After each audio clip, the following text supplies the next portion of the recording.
You think you're safe? You're not. Right now, somewhere on this planet, a family just like yours is packing a single suitcase. They have 47 minutes before the last evacuation route closes. Their children don't understand why they're leaving their toys behind. Their parents don't have time to explain that those toys will be rubble by morning. This isn't a movie. This is Tuesday. In 2024, conflict deaths hit 162,000, the second worst year in 3 decades. But here's what they don't tell you. 97 countries got more dangerous in just 12 months. That's not a trend, that's a collapse. And while that was happening, 5 nations didn't just avoid the chaos, they became invisible to it. Not because of luck, because of design. One of them hasn't seen war on its soil in over 200 years. Another produces enough food to feed 10 times its population. A third sits so far from every conflict zone on Earth that missiles would run out of fuel before reaching it. Canada? Everyone talks about Canada. That's the problem. When 10 million people have the same escape plan, it's not an escape plan, it's a traffic jam with a flag. The 5 nations I'm about to show you are different.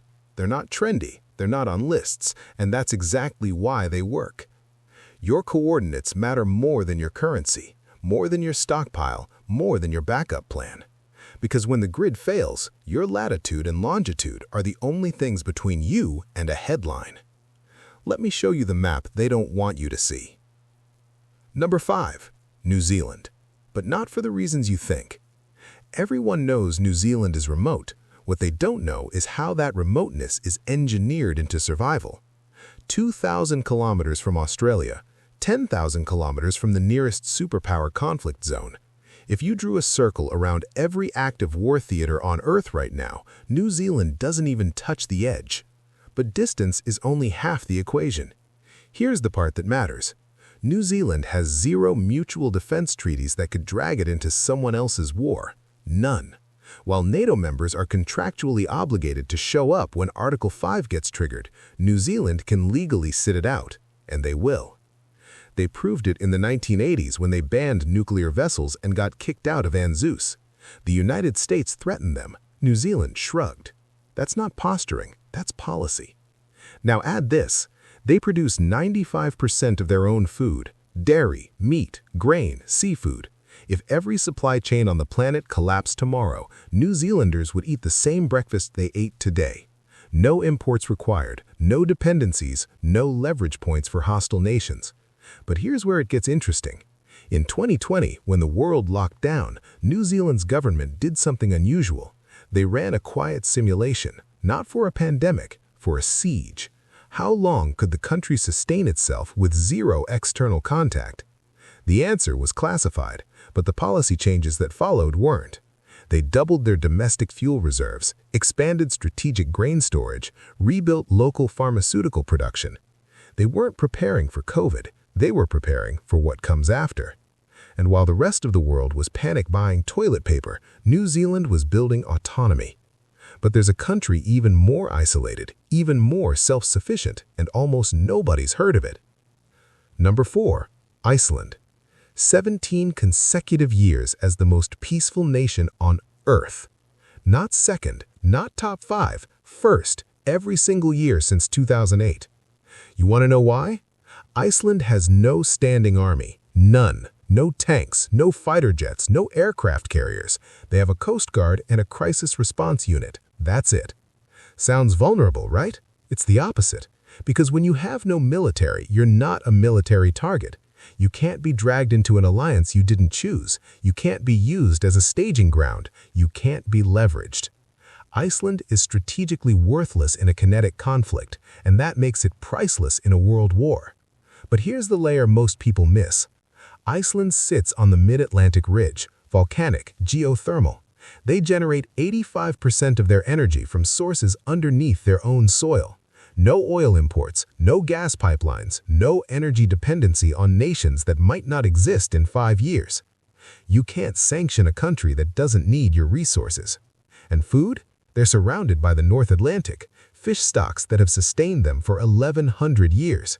Sheep, dairy, greenhouses powered by geothermal heat, growing vegetables year-round in subarctic temperatures. They don't need the world, The world needs them to think they do. But here's the part that should terrify you about everywhere else. In 2008, Iceland's banking system collapsed. Total economic meltdown. The government let the banks fail, arrested the executives, and rebuilt from scratch. No IMF bailout, no foreign control. They took the pain, owned it, and came out sovereign. That's not a financial policy. That's a survival instinct. Most countries would have sold themselves to the highest bidder. Iceland chose isolation over dependency. Now here's the question you should be asking. If a country with 380,000 people can pull that off, why can't yours? Because your government made different choices, and those choices have consequences. But Iceland isn't the end of the list. There's a landlocked nation in Europe that's even more untouchable, and it's been neutral for 502 years. Number 3. Switzerland. The Battle of Mariano. Switzerland lost 10,000 men in a single day fighting someone else's war. They made a decision that morning that still protects them today. Never again. 502 years of armed neutrality, not pacifism, armed neutrality. Big difference. Switzerland doesn't have a military. It has a militia of 140,000 active personnel and 3 million reservists. Nearly half the population is trained, armed, and integrated into a defense grid that turns the entire country into a fortress. Every bridge is rigged to blow. Every tunnel has demolition charges pre-installed. Every mountain pass has hidden artillery positions. If you invade Switzerland, you're not fighting an army, you're fighting the terrain itself.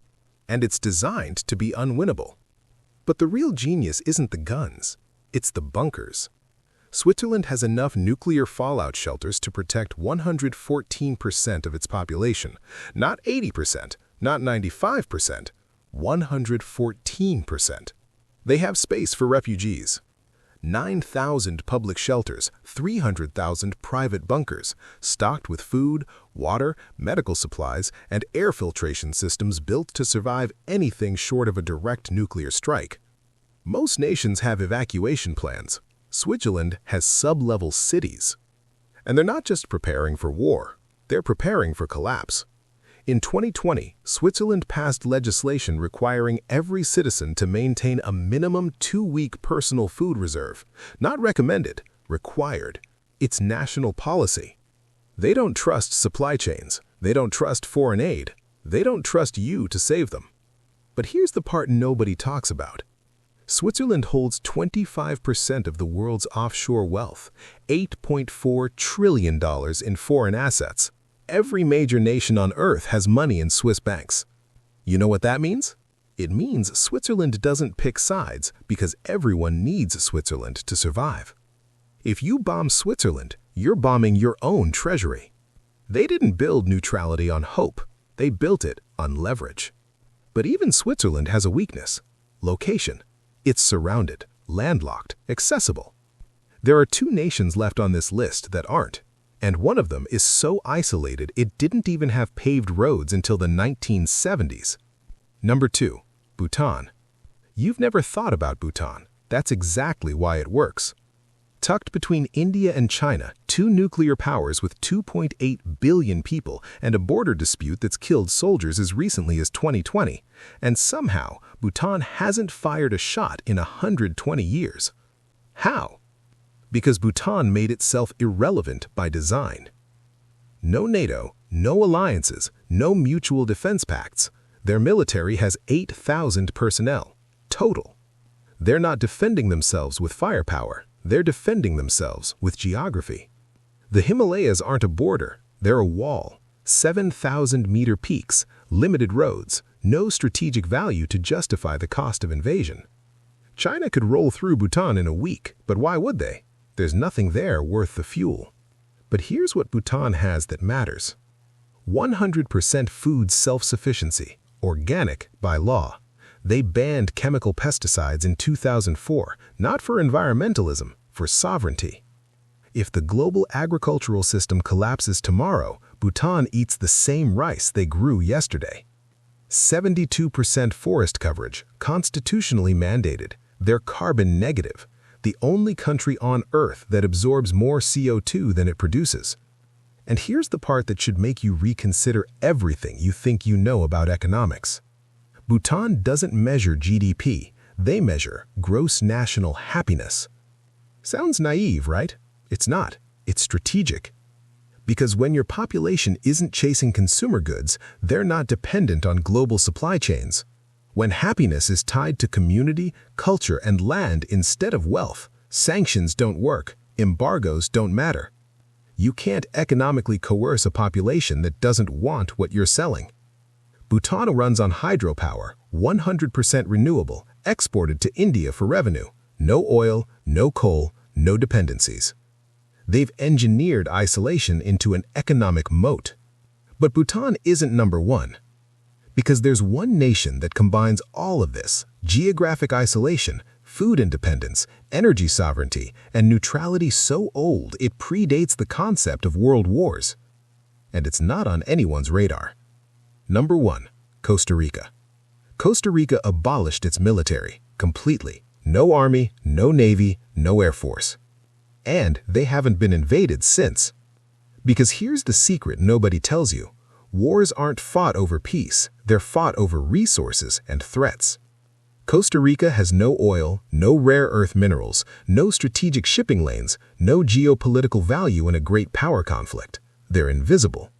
But they're not defenseless. They're protected by irrelevance. And while they dismantled their military, they did something smarter. They took that defense budget and built the best healthcare and education systems in Central America. Life expectancy? Higher than the United States. Literacy rate? 98%. They're not preparing for war, they're preparing for survival after war. Now add this: 99% renewable energy, hydropower, geothermal, wind, solar. They haven't burned coal for electricity in over a decade. Food production? Rice, coffee, fruit, livestock, all domestic. In 2020, when global supply chains choked, Costa Rica kept eating. And location? Sandwiched between two oceans, far from every active conflict theater. No hostile neighbors, no territorial disputes. You want to know the real reason Costa Rica works? Because when the world goes dark, Costa Rica has spent 76 years making sure it doesn't need the light. Here's what all 5 of these nations share: geographic isolation, energy independence, food sovereignty, and neutrality so deep it's cultural. They didn't prepare for World War III, they prepared for World War Every. Your bug-out bag won't save you, your crypto stash won't save you, your guns won't save you. Your coordinates will. Because when the map redraws itself, the only question that matters is, where were you standing when the ink dried?